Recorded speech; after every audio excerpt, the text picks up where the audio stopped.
Hi friend, आप लोगों को एक नया वीडियो में स्वागत है। आज हम देखेंगे एक कोल्ड रूम का जो मशीन है उस पर क्या प्रॉब्लम आ रहा है और उसको कैसे सॉल्व किया जाता है। आप लोग थंबनेल पे देख के समझ गया होगा कि मशीन में क्या प्रॉब्लम है। मशीन जब रनिंग होता है तो मशीन का आधा पोर्शन, कंप्रेसर का आधा पोर्शन और सक्शन लाइन पे आइस आ जाता है।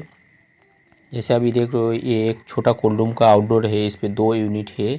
इधर वाला एक कंप्रेसर है और फैन है, उधर वाला एक कंप्रेसर फैन है और कंडेंसर भी, दोनों अलग अलग है। लेकिन ये वाला, ए साइड वाला, लेफ्ट साइड वाला जो सिस्टम है वो बंद है, क्योंकि इस पे इसका मोटर में प्रॉब्लम है, इसके लिए सिस्टम बंद है। लेकिन दूसरा वाला जो सिस्टम है वो चालू है। तो उस पर जो प्रॉब्लम आ रहा है वो कैसे सॉल्व करते हैं, तो चलिए देखते हैं।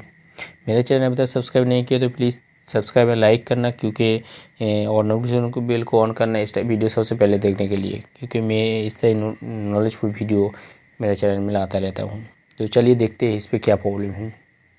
जैसे अभी देखो मशीन रनिंग है, तो इस पर क्या हो रहा है कि सक्शन लाइन से लेके कंप्रेसर का जो आधा पोर्शन है, मतलब कंप्रेसर का जो ऊपरी भाग है उसका आधा पोर्शन में आइस आ जाता है।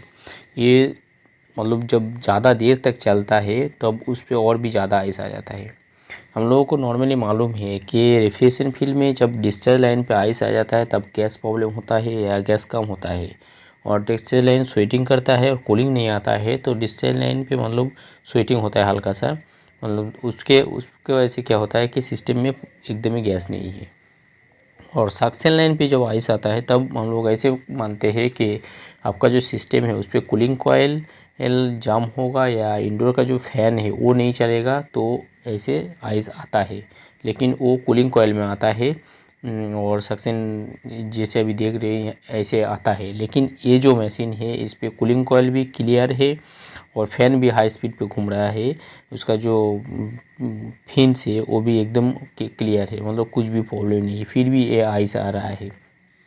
तो ये आइस क्यों आता है? कभी कभी क्या होता है सिस्टम में गैस चार्ज होने के बाद जब ज़्यादा गैस चार्ज हो जाता है तब भी ऐसे प्रॉब्लम होता है। लेकिन ये मशीन में क्या है, ज़्यादा गैस चार्ज भी नहीं हुआ, मतलब गैस का इशू है। लेकिन गैस का इशू कौन सा है वो आगे जाके बताएंगे और देखेंगे और उसको सॉल्व करेंगे।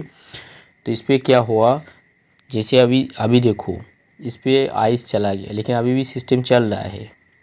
लेकिन इस पर खाली कंप्रेसर का जो ऊपरी भाग है उस पर आइस मेल्ट होने लगा है।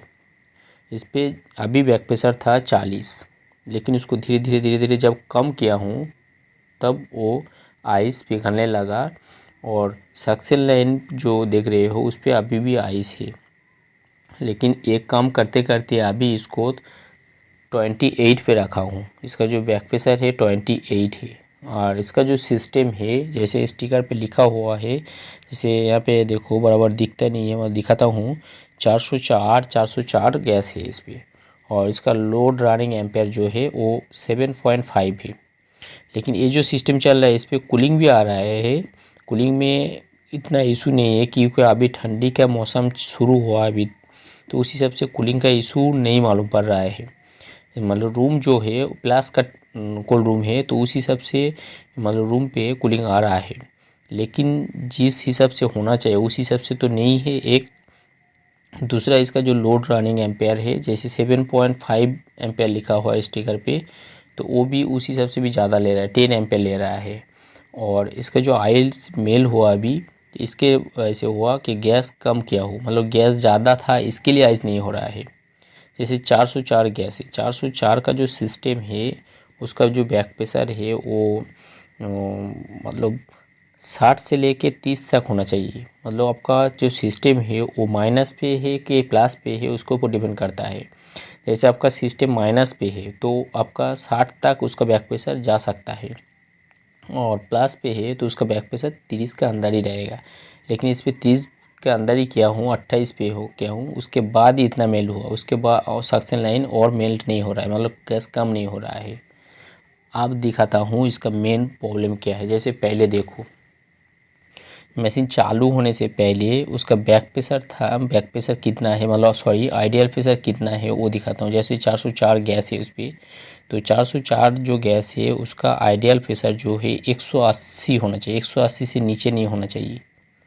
और ये जो सिस्टम है इस पर आइडियल प्रेशर कितना है देखो। अभी जो इसको वाल्व ओपन कर रहा हूँ तो इसका जो आइडियल प्रेशर है ये 1 मिनट, इसका जो आइडियल प्रेशर है देखो 140 है।